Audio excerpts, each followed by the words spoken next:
किया था, वैसे वो कोर्स में डायरेक्टली नहीं पूछा जाता, इसीलिए मैंने नहीं पढ़ाया था। मैट्रिक्स में यूटी और एलटी मैट्रिक्स करके दो टर्म्स होते हैं, उसके बारे में मैंने नहीं पढ़ाया था। छोटा सा है, आपको तुरंत समझ में आ जाएगा कि let's have a square matrix. हमारे पास मान लो एक स्क्वायर मैट्रिक्स है, ये सिर्फ स्क्वायर मैट्रिक्स के लिए ही वैलिड है, आपको बता देता हूँ। और कोई मैट्रिक्स होगा तो ये वैलिड नहीं है। और मान लो a इज इक्वल टू ऐसा दे रखा है, ए i J n by n। तो सभी को याद है, ऐसे ही रिप्रेजेंट करते हैं मैट्रिक्स को। अब क्या है कि मैट्रिक्स मेरा ऐसा कुछ होगा,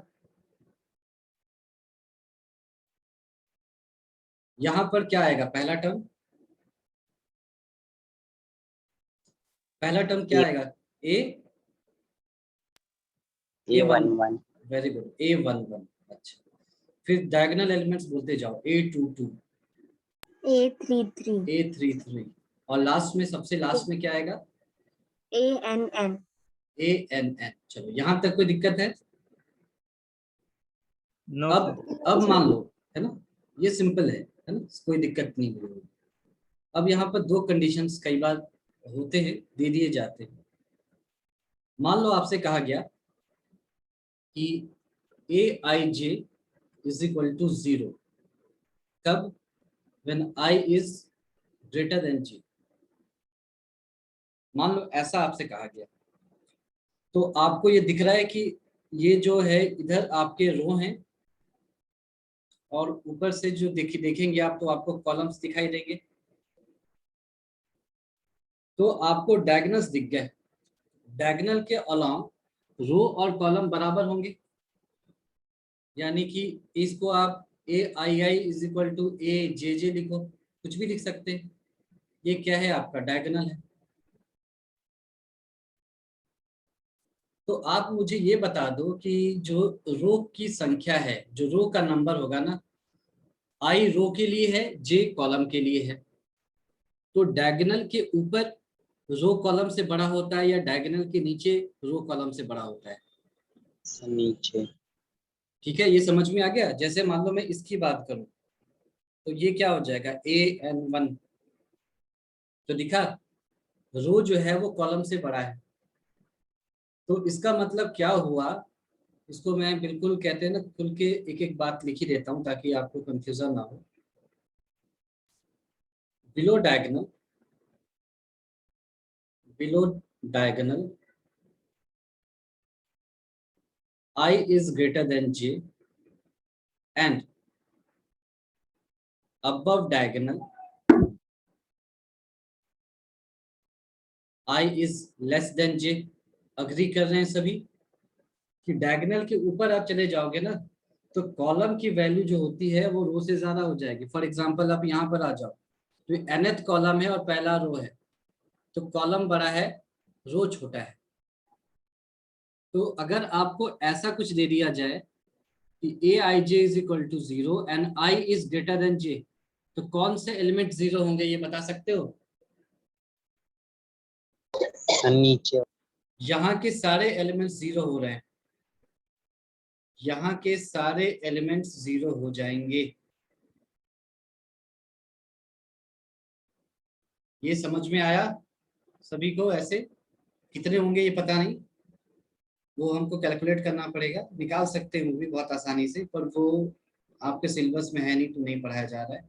ये सारे एलिमेंट्स 0 होंगे, ये दिख रहा है या नहीं दिखा?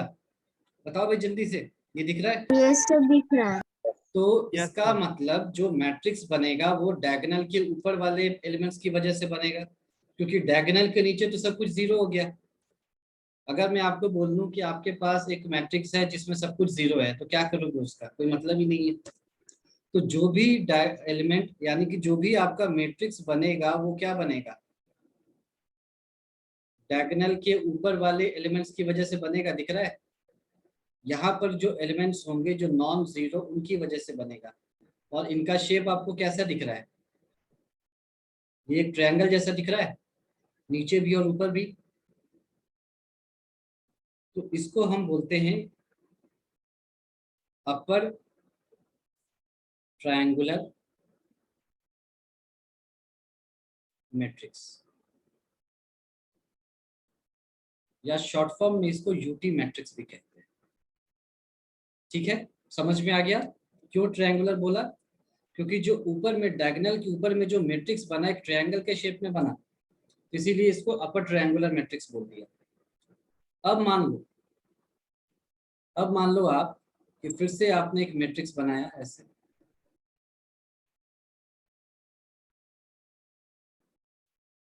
A11, A22, A33 और ये कहाँ तक आ रहा है आपका ANN तक आ रहा है।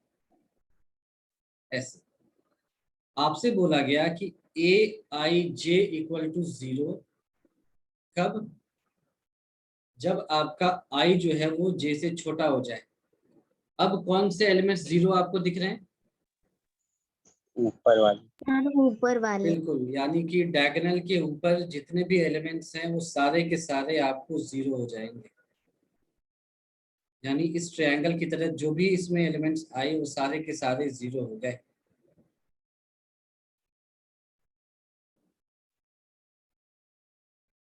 जितने भी आएंगे वो हो जाएंगे 0। और जो इस डायगोनल के नीचे आ गए उनकी वजह से ही आपका मैट्रिक्स बनेगा, क्योंकि वो नॉन जीरो होंगे। वो 0 भी हो सकते हैं पर ऐसा नहीं होगा कि वो सारे 0 हैं। सॉरी, ये नॉन जीरो। तो यहाँ पर जो मैट्रिक्स बना वो किसकी वजह से बना? नीचे वाले डायगोनल के नीचे वाले एलिमेंट्स की वजह से। तो इसको क्या बोलेंगे? Lower triangular matrix.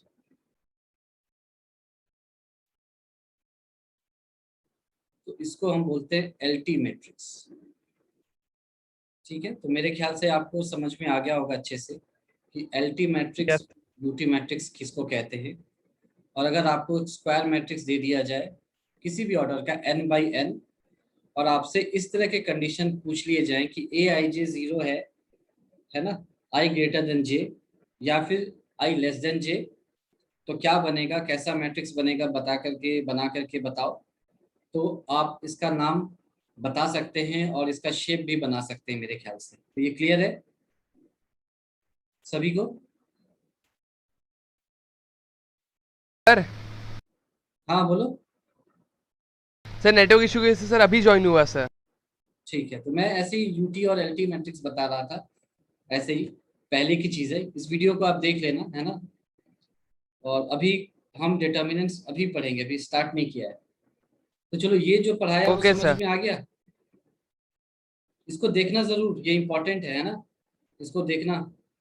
ये जो पढ़ाया उन सबको समझ में आ गया जो क्लास में है अभी? बताओ, या इसमें डाउट है?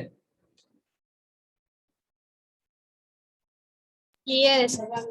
क्लियर है, सिंपल है। ठीक है, ये कई बार आपसे पूछा जा सकता है एग्जाम में, मतलब ऑब्जेक्टिव में कई बार पूछा जाता है कि इसका नाम बता दो, ये कैसा बनेगा, या कौन से एलिमेंट 0 होंगे डायगोनल के ऊपर या नीचे। तो ये आपको क्लियर होना चाहिए। तो चलो, अब ये बात हो गई, तो कल जो पढ़ा था उसके बारे में आ जाते हैं। अभी तक जो हमने पढ़ा है 4.5 में, उसमें क्या क्या है वो आपको बता देता हूँ एक बार, ताकि आपको याद रहे। एक मैट्रिक्स ए है, उसको मैं अगर एडजॉइंट ऑफ ए से मल्टीप्लाई करूं, या फिर एडजॉइंट ए को मैं मैट्रिक्स ए से मल्टीप्लाई करूं, तो मुझे क्या मिलेगा? ए का डिटर्मिनेंट इनटू आई मैट्रिक्स। ये पहली चीज है। दूसरी चीज क्या है कि अगर मैं इस डिटर्मिनेंट को नीचे ले आऊं, यहाँ पर ऐसे लिख दूं, a into adjoint of a by determinant of a, ये इक्वल टू आई हो जाएगा। लेकिन हमें पता है कि ऐसा क्या होता है, ए इंटू ए इनवर्स आई होता है, ये हमें पता है। तो यहां से हमें क्या पता चल गया कि ए इनवर्स की वैल्यू क्या होती है? Adjoint of a divided by determinant of a, ये हमें पता है।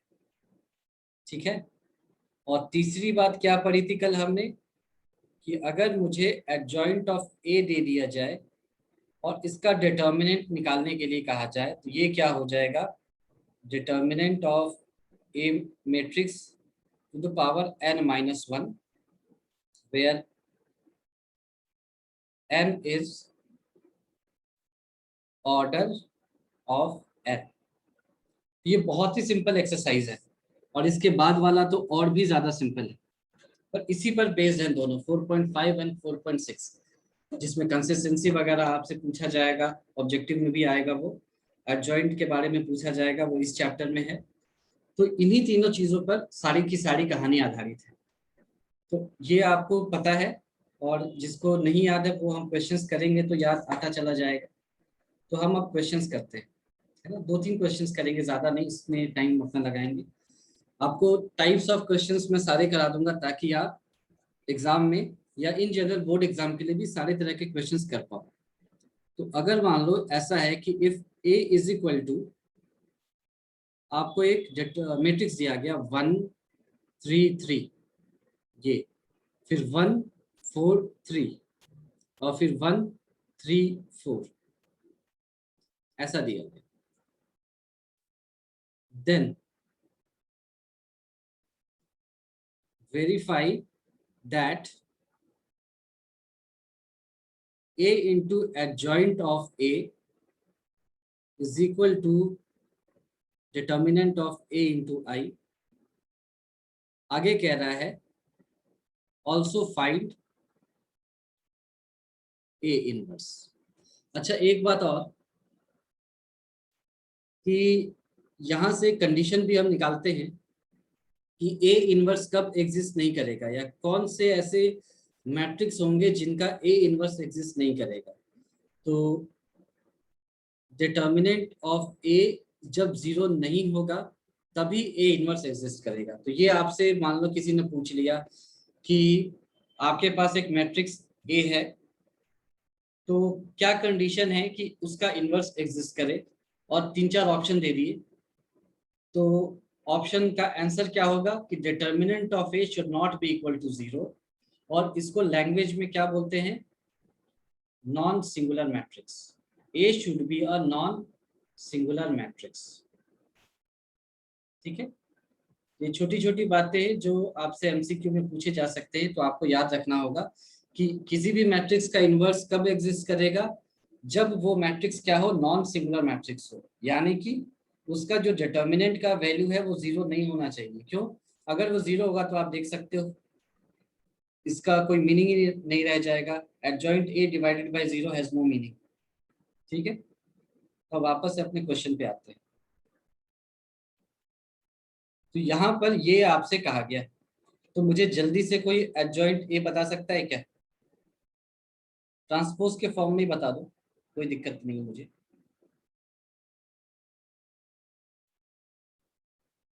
बता दो जल्दी से।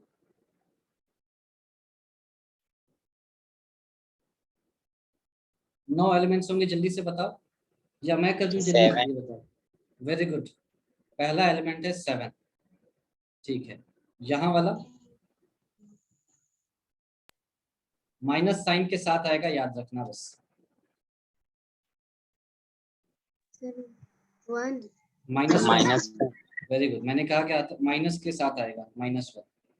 आखिरी वाला 3 -1। ठीक है, वेरी गुड।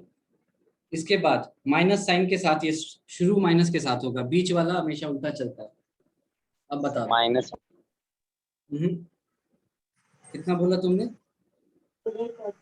12 -9 यानी 3, -3 दिख रहा है मुझे, सही है क्या? -3 ठीक है, अब जो बीच वाला होगा पॉजिटिव होगा, ये याद रखना।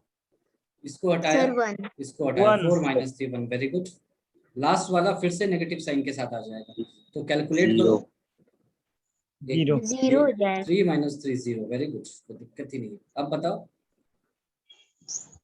9 -12, तो -3। -3 ठीक है, अब माइनस साइन के साथ सर 0 0 लास्ट वाला सर 1 1।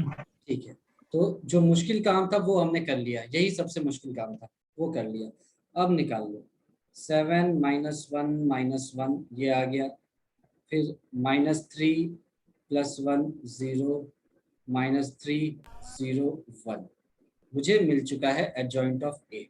ठीक, अब जब ये कर ही रहे हैं तो डिटर्मिनेंट ऑफ ए भी निकाल लेते हैं। क्या आएगा 1 इंटू, मान लो रोहन की तरफ से किया तो 1 इंटू 16 - 9 60 -9 इंटू 7। ठीक है, फिर -3 इंटू 7 क्या आएगा, -3 इंटू क्या आ रहा है सर 4 4 - 3 3 यानी कि 1 आ रहा है, +3 इंटू सर 3 - 4 - 1 3 -4 ऐसा आ रहा है। तो ये यानी कि 7 -3 और ये क्या आया -1, -3 सॉरी -1 इंटू 3 -3, तो ये 1 आया क्या, यस 1 सर आ रहा है। तो इसका मतलब ये क्या है, 0 नहीं है, तो ए इनवर्स एग्जिस्ट करेगा इसका मतलब। तो दिस इम्प्लाइज, ऐसे लिखेंगे determinant of A is not equal to 0, this implies A inverse exists. चलो ये एक बात हो गई। अब हम शुरू हो जाते हैं, ए इंटू एडजॉइंट ए निकालते हैं। नाउ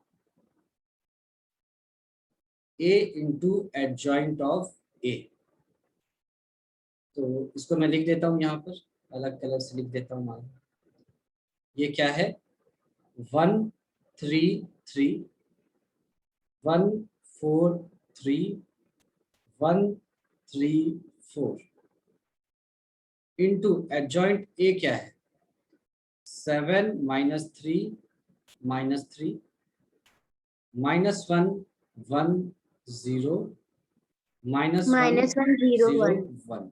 गुड, 3/3 का मैट्रिक्स है, आंसर भी वैसा ही आएगा। कर लेते हैं इसको, 1 इंटू 7 -3 -3 यानी कि ये 1 आ रहा है, दिख रहा है। यस ठीक है, सर फिर 1 इंटू -3 3 इंटू 1 -3 0 और 3 इंटू 0 ये 0 आ जाएगा। ठीक है, 1 इंटू -3 3 इंटू 0 और 3 इंटू 1 0 ये भी 0 आ गया। ठीक है, फिर 1 इंटू 7 -4 -3 ये 0 आ गया, -3 +4 1 0 तो ये 1, -3 0 +3 यानी कि ये 0 आ गया, 0 है ना, सही है। ये हो गया 7 -3 -4 यानी कि 0।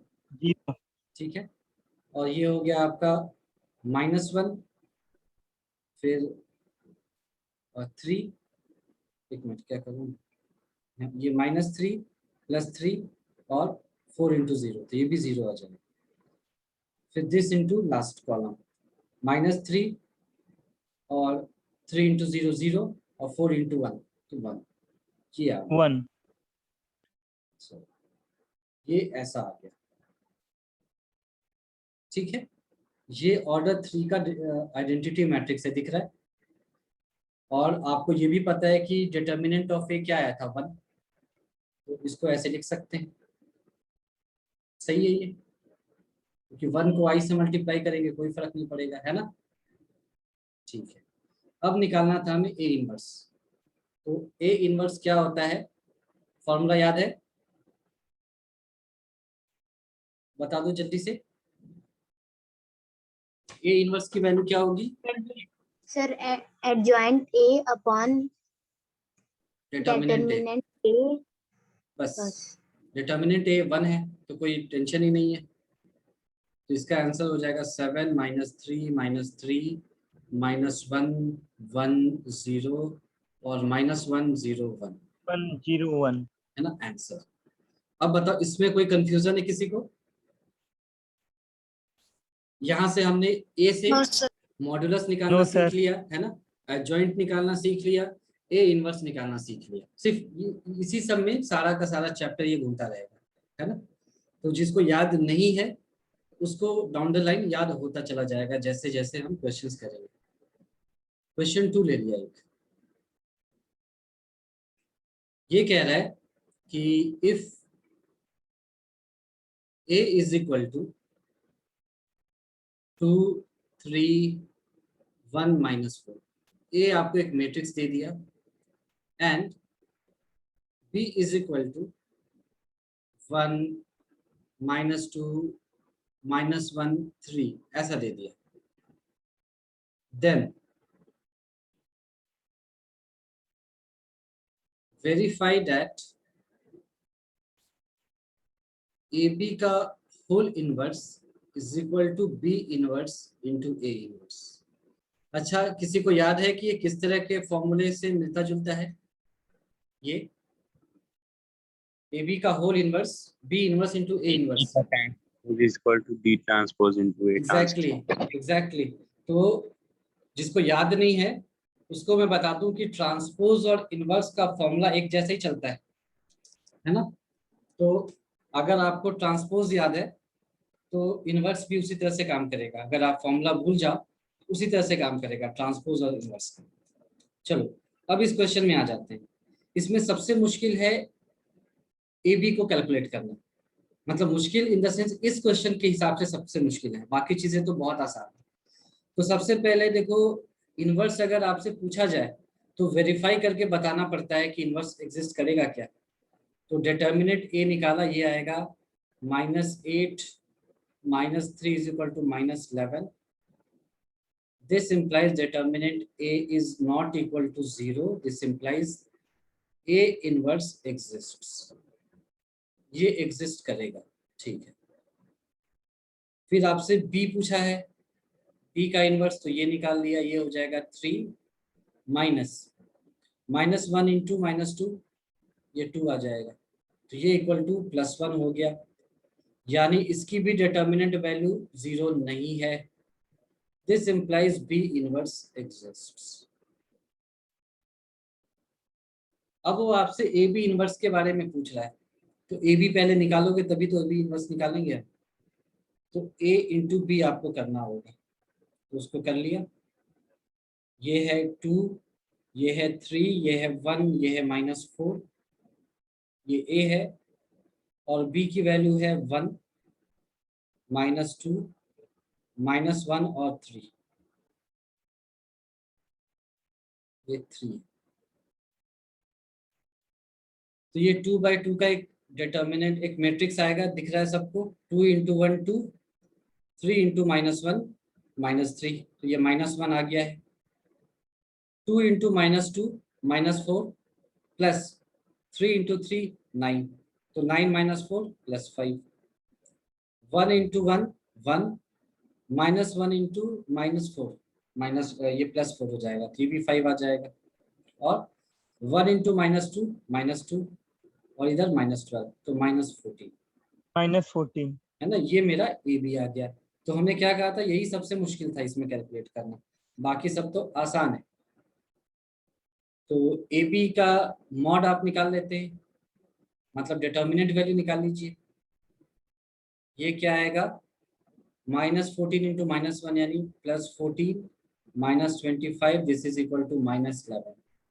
इसका मतलब डिटर्मिनेंट ऑफ ए बी जो है मैट्रिक्स का, ये भी 0 नहीं है। This implies A B inverse exists.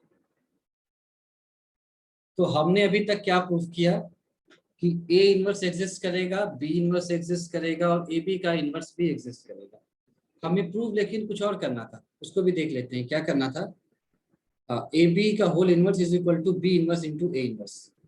तो अब इनके इनवर्स वैल्यू निकाल लेते हैं। तो नाउ ए बी को यहां रखा, -1 5 5 -14, ए बी मेरे सामने है। तो यहां से एडजॉइंट ऑफ ए बी, ये 2/2 का डिटर्मिनेंट है, तो डायगोनल एलिमेंट्स को हमने, डायगोनल एलिमेंट्स को एज इट इज इंटरचेंज किया। और नॉन डायगोनल एलिमेंट्स को वही रहने दिया, माइनस से मल्टीप्लाई किया। दिख रहा है? Yes, sir. ठीक है। अब हमारे को ए बी इनवर्स निकालना है। देयरफॉर ए बी का जो होल इनवर्स होगा वो क्या हो जाएगा? -11 डिवाइड कर।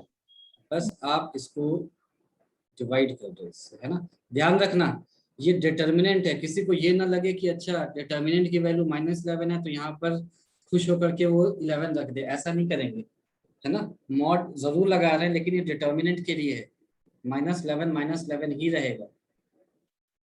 तो चलो अब ये हो जाएगा -1/11 -14 -5 -5 -1, -1 है ना। तो आपको ज्यादा कुछ मेहनत करने की जरूरत नहीं है, आप 1/11 को बाहर ही रख सकते हैं, है ना। आपको ज्यादा ऐसा नहीं है कि मैट्रिक्स जो अंदर है उसको बहुत गंदा बना दिया, ऐसी जरूरत नहीं है, ऐसे रख के छोड़ दिए, अगले वाले को भी इसी टर्म में ला करके छोड़ देंगे। ठीक है, ये यही आएगा ना, माइनस को अंदर ले गए, माइनस सबसे मल्टीप्लाई हो गया, सब कुछ पॉजिटिव में आ गया। तो ए बी इनवर्स मुझे मिल गया। अब मुझे चाहिए B inverse and A inverse. अगर मुझे ये मिल जाता तो इन दोनों को मल्टीप्लाई करके मैं चेक कर लेता। तो कैसे कर सकते हैं? तो सामने लिख दिया बिल्कुल। बी क्या है आपका? 1 -2 -1 और 3, ये आपका बी था। तो यहाँ से आपका, चलो इसको बाद में कर लेंगे, ये बी था आपका। और ए आपको दे रखा था 2 3 1 और -4। अब सामने सामने है तो आसानी से हम कर पाएंगे। एडजॉइंट ऑफ बी हो जाएगा 3 1 2 1 और एडजॉइंट ऑफ ए हो जाएगा -4 2 -3 -1। ठीक है, डायगोनल एलिमेंट्स को इंटरचेंज किया, ऑफ डायगोनल को वहीं रहने दिया, माइनस से मल्टीप्लाई किया। सेम यहाँ पर भी किया। मॉड बी था मेरा 1 और मॉड ए की वैल्यू थी -11। तो देयरफॉर बी इनवर्स की वैल्यू आ जाएगी adjoint B by determinant of B. तो ये वही आ जाएगा सिंपल 3211। और ए इनवर्स क्या हो जाएगा? -1/11, है ना। तो माइनस से सबको हटाया तो ये आ गया 1/11, इधर बचा 4 3 1 -2। तो now B inverse into A inverse, तो 1/11 तो एक नंबर है तो ये बाहर आ जाएगा, बाकी ये ऐसे मल्टीप्लाई होगा 3211, ये है 4 3 1 -2। ये 1/11 अभी भी बाहर रहा, अंदर में 3 × 4 12 और 2 × 1 2, तो 12 + 2 14। 3 × 3 9 -4 5। 1 × 4 1 × 1, ये भी आपका 5 आ गया। 5 1 × 3 3 -2 तो 1। 1 ये आपका आंसर है। अब आप देख लो 14 5 5 1 आया था क्या वहां? 14 5 5 1 1/11, तो यानी सही है।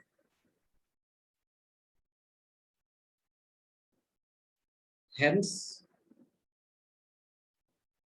ए बी का जो इनवर्स है that is equal to B inverse into A inverse proved. इसमें किसी को कंफ्यूजन है या हो गया, समझ में आ गया अच्छे से? क्लियर है सर।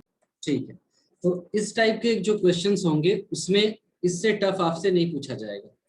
एक्सरसाइज में भी इसी तरह के 15-20 क्वेश्चन होंगे आपको, है ना। अलग 1-2 टाइप के जो क्वेश्चन पूछे जाएंगे वो आपको मैं अभी कराता हूँ, जहां तक हो सके हम करेंगे, नहीं तो फिर बाद में करेंगे।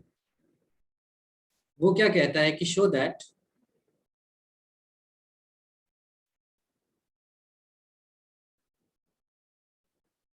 Matrix A is equal to 2 3 1 2 satisfies the equation a square minus 4a plus I is equal to 0। ठीक है, ऐसा कह रहा है where I is a 2 by 2 matrix या 2 by 2 आइडेंटिटी मैट्रिक्स।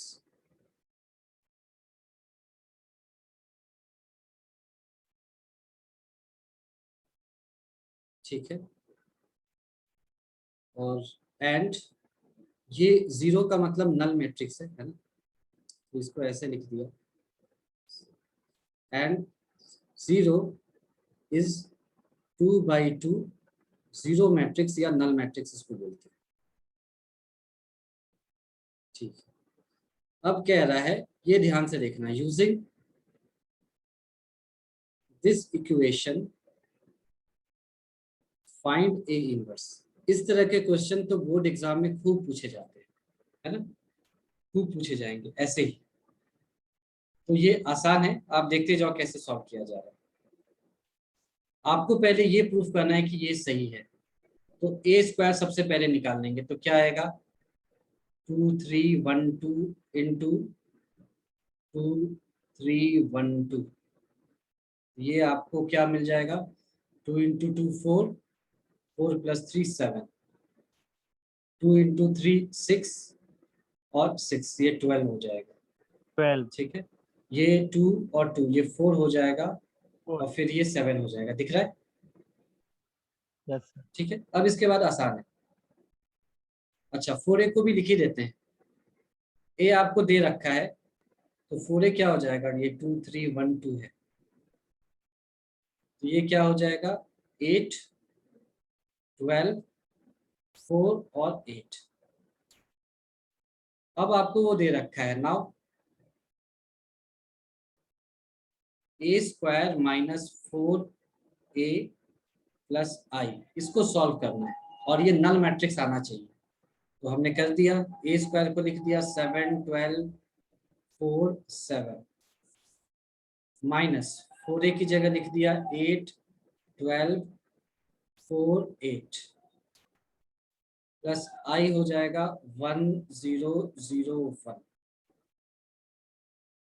तो ये क्या आ रहा है देखो, 7 माइनस 8 प्लस 1, दूसरा इधर आएगा 12 माइनस 12 प्लस 0, ये आएगा 4 माइनस 4 प्लस 0, 7 माइनस 8 प्लस 1। तो ये देख लो, ये सभी आ जाएगा 0 0 0 0। This is equal to null matrix proof. तो ये प्रूफ समझ में आ गया आपको कैसे करना है, सिर्फ सॉल्व कर देना है। अगला पार्ट ज्यादा इंपॉर्टेंट है, इसको ध्यान से देखो। ये दे रखा है now A square minus 4a plus I is equal to 0 और कह रहा है कि फाइंड ए इनवर्स, ये आपसे निकालने के लिए कहा जा रहा है। तो इसको देखो कैसे करते हैं सॉल्व, इस प्रोसेस को ध्यान से देखो। नाउ पोस्ट मल्टीप्लाई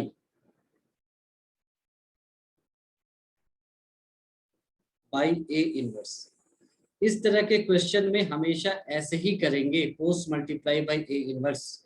तो ए स्क्वायर का मतलब क्या हुआ, ए इंटू ए, ये ए इनवर्स से मल्टीप्लाई हो गया, minus 4a into A inverse से मल्टीप्लाई हो गया, plus I into A inverse से मल्टीप्लाई हो गया, इज इक्वल टू 0। ठीक, अब a इंटू ए इनवर्स क्या होगा बताओ, आई हो जाएगा minus 4i plus A inverse is equal to 0। तो यहां से हम लिख सकते हैं a minus 4i plus A inverse is equal to 0। तो यहां से a की वैल्यू, ए इनवर्स की वैल्यू क्या आ गई 4i माइनस a। अब निकाल लो आप, a इनवर्स की वैल्यू हो जाएगी 4004, 4i की वैल्यू ये हो जाएगी, और a आपको क्या दे रखा है 2312। तो आप इसको सॉल्व कर लो, ये आ जाएगा आपको 4 माइनस 2 2, 0 माइनस 3 माइनस 3 माइनस 1 और 2। This is your answer.